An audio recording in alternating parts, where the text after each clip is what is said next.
Well, good evening. It is the sixth Sunday after Pentecost, and this is our Friday devotional. And we find ourselves in the Gospel of Matthew. Remember that we are working our way through the lectionary readings that are taking us through right now. I've been doing this for quite some time. On a 3-year cycle, we took a look at all four scriptures: the Old Testament, the Psalm, the New Testament epistle, and the gospel reading. We did that for 3 years. Then I went back and just picked up the Old Testament reading.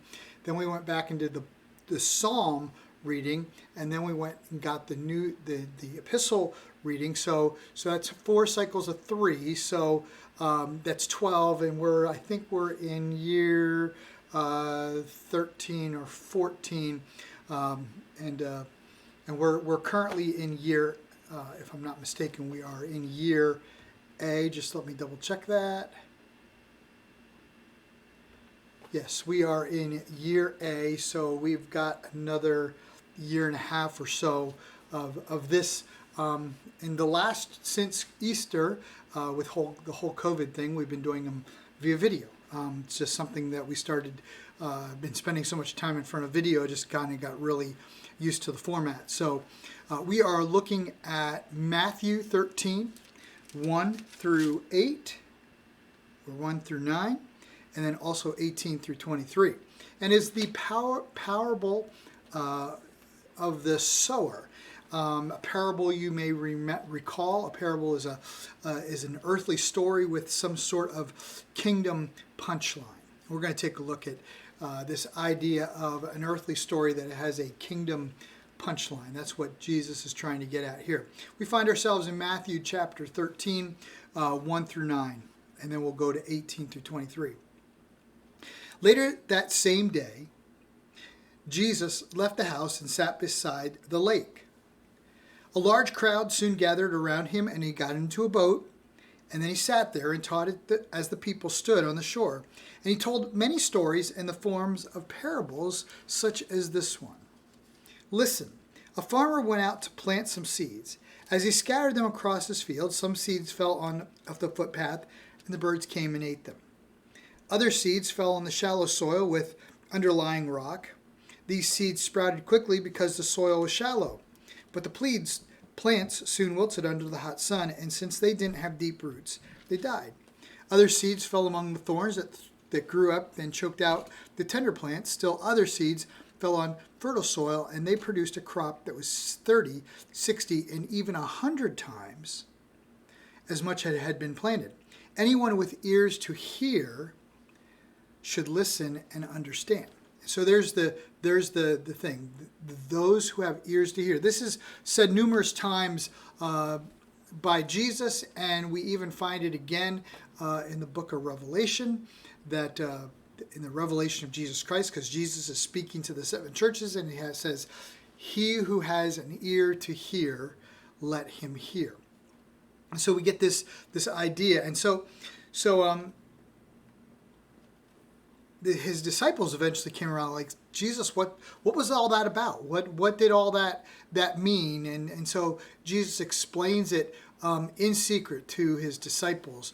Now listen to the explanation of the parable about the farmer planting seeds. The seed that fell on the footpath represents those who hear the message about the kingdom and don't understand it. Then the evil one comes and snatches away the seed that was planted in their hearts.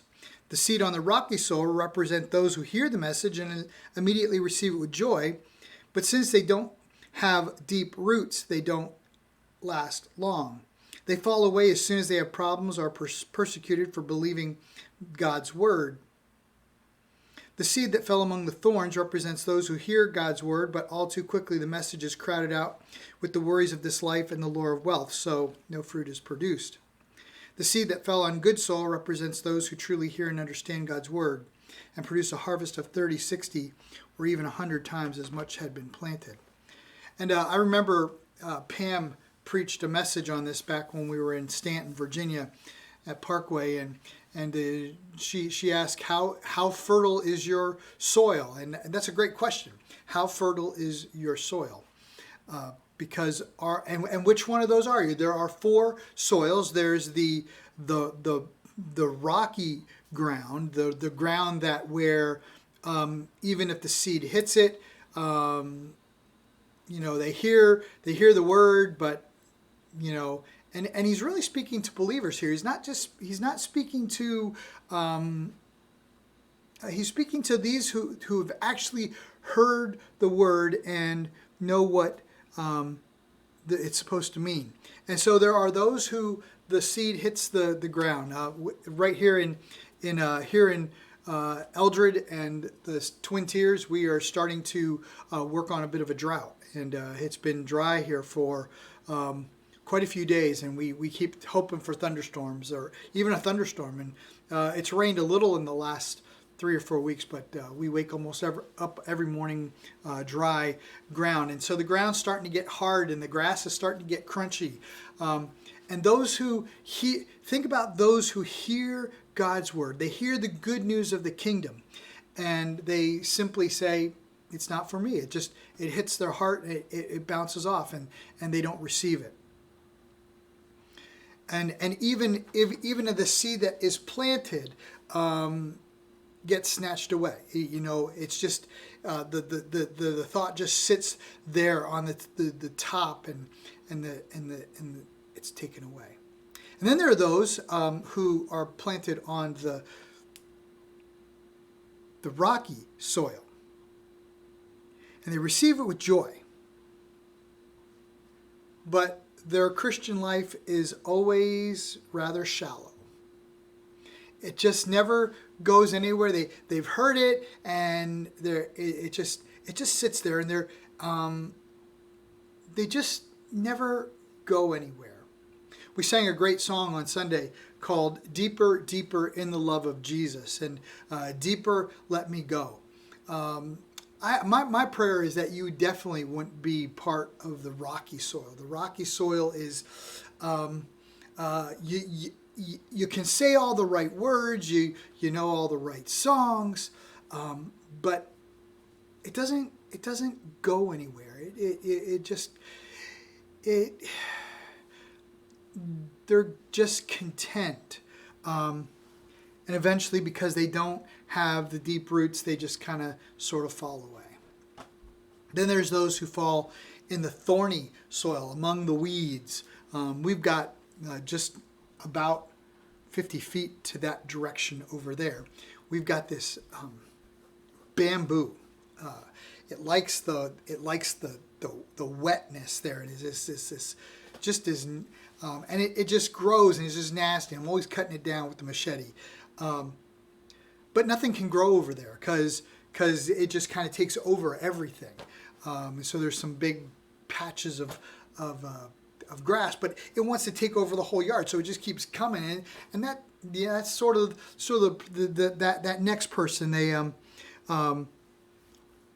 The seed that falls among the thorns, it gets crowded out by other things. And we all know people who have heard the word, they've heard the message of Jesus, and they simply fall away because maybe the house on the lake is more important, or taking the boat out for something, or just the cares of life just crowd out their Christian life. And there are times even in a pastor's life that you come across times where things crowd out the really good things that aren't necessarily bad, but they're not the best things. The word, the kingdom, so it's a warning to not let things crowd out your faith, to not crowd out what's really truly good. And then the last one is those who fall on the good soil. The seed that falls on the good soil. It just boom. Boy, don't we wish that all the soil was boom. That when people would hear the word, it would just multiply, and that would be wonderful. And so the question for us today is which one are we? Are we the ones that are just so hard and dry that the seed goes nowhere? Are we the rocky soil where it's there, but it's just kind of like, it's the way, it's just, that's the way it's always going to be. I'm just going to be shallow. I'm going to be a mile wide and inch deep. Or you're going to be the thorny soil that gets crowded out by the cares of life. Or are you going to be the soil that produces a fruitful harvest? And my prayer is that you would be the soil that produces a fruitful harvest. What kind of soil are you? God bless. Praying for you as you gather for worship this coming Sunday.